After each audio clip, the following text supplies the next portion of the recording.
ಜಾಥಾ ಶುರು ಮಾಡಿ ಅಲ್ಲಿಂದ ವಿಜಯನಗರ, ದಾವಣಗೆರೆ ಎಲ್ಲ ಕಡೆ ಜಾಥಾ ಮಾಡಿ ಬರ್ತಾ ಇದ್ದಾರೆ. ಡಾಕ್ಟರ್ ಸ್ವಾತಿ ಅವರು, ಇವರು ಸಹ MBBS ಡಾಕ್ಟ್ರೇ. MPH ಅನ್ನ JNU ಕಾಲೇಜಲ್ಲಿ ಮಾಡಿದ್ದಾರೆ. ಆದ್ರೆ ಇವರು ಯಾವುದೇ ನರ್ಸಿಂಗ್ ಹೋಮ್ ಅಲ್ಲಿ ಕೆಲಸ ಮಾಡ್ತಾ ಇಲ್ಲ. ಜನಪರವಾಗಿ ಸಮುದಾಯದ ಮಧ್ಯ, ಬಡವರ ಮಧ್ಯ, ಕಾರ್ಮಿಕರ ಮಧ್ಯೆ ಕೆಲಸ ಮಾಡೋಣ ಅಂತೇಳಿ ಅವ್ರು ಇವತ್ತು ಈ ಜಾಥಾದಲ್ಲಿ 2ನೇ ತಾರೀಕಿಂದ 17ನೇ ತಾರೀಕಿನವರೆಗೂ ರಾಜ್ಯಾದ್ಯಂತ ಓಡಾಡ್ತಿದ್ದಾರೆ.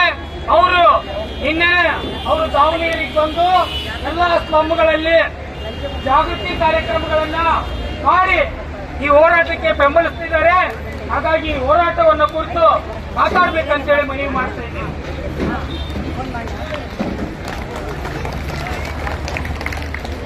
ಎಲ್ಲರಿಗೂ ನಮಸ್ಕಾರ.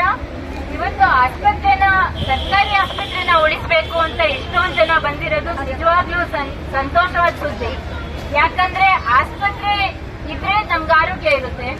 ನಮ್ಮ ಜೀವಿಸುವ ಹಕ್ಕು ಅಂತಾನೆ ಸಂವಿಧಾನದಲ್ಲಿದೆ.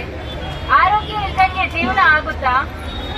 ಮತ್ತೆ ಸರ್ಕಾರ ಈ ಎಲ್ಲ ಮೂಲಭೂತ ಸೌಕರ್ಯ, ಅದು ಉದ್ಯೋಗ ಆಗಿರ್ಲಿ, ಆರೋಗ್ಯ ಆಗಿರ್ಲಿ, ಆಹಾರ ಆಗಿರ್ಲಿ, ವಸತಿ ಆಗಿರ್ಲಿ, ಇದನ್ನೆಲ್ಲಾನು ನೋಡ್ಕೋಬೇಕಾಗಿರುವಂತ ಜವಾಬ್ದಾರಿ ಇರುವಂತ ಸರ್ಕಾರ ಇವಾಗ ಅದನ್ನ ನಮ್ ಕೈಲಾಗಲ್ಲ, ನಮ್ಮ ಹತ್ರ ದುಡ್ಡಿಲ್ಲ ಅಂತ ಖಾಸಗಿ ಅವ್ರು ಕೊಟ್ರೆ ಜನರು ಎಲ್ಲಿ ಹೋಗ್ಬೇಕು?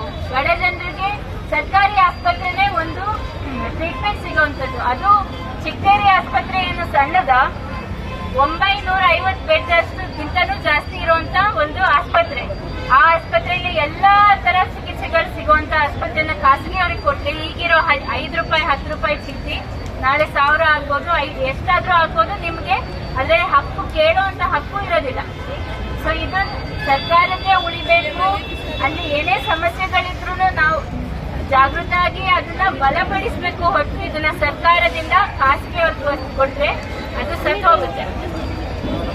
ಅದಕ್ಕಾಗಿ ಇದು ಬರೀ ದಾವಣಗೆರೆಯಲ್ಲ, ಇದು 8 ಜಿಲ್ಲೆಗಳಲ್ಲಿ ಆಗ್ತಿರುವಂತ ಸಮಸ್ಯೆ. ಕೋಲಾರ, ತುಮಕೂರು, ಬಿಜಾಪುರ, ವಿಜಯನಗರ, ಆಮೇಲೆ ದೊಡ್ಡಬಳ್ಳಾಪುರದಲ್ಲಿ ಅಂದ್ರೆ ಬೆಂಗಳೂರು ಗ್ರಾಮಾಂತರ, ಉಡುಪಿ, ದಕ್ಷಿಣ ಕನ್ನಡ, ಈ ಎಲ್ಲ ಜಿಲ್ಲೆಗಳಲ್ಲಿ ಆಗ್ತಿರೋ ಸಮಸ್ಯೆ ಎಲ್ಲಾ ಕಡೆನೂ ಕೈ ಬಿಡಬೇಕು ಅಂತಾನೆ ಆರೋಗ್ಯ ಹಕ್ಕಿನ ಜಾಥಾ ಆಗ್ತಾ ಇರೋದು. ಎಲ್ಲಾ ರಾಜ್ಯದ ಎಲ್ಲಾ ಜಿಲ್ಲೆಗಳಲ್ಲೂ.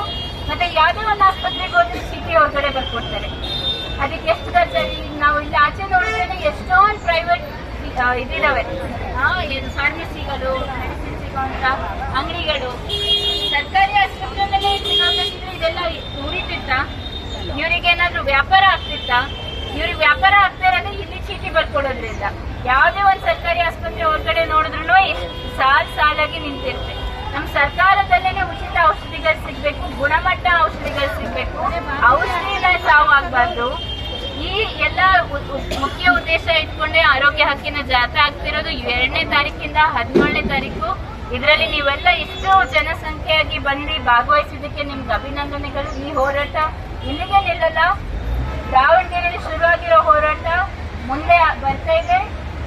ಇನ್ನು ಮುಂದೆ ಇದು ನಿಲ್ಲೋವರೆಗೂ ಆಗ್ಬೇಕು ಅಂತ ಹೇಳಿ ಧನ್ಯವಾದಗಳು. ಈಗ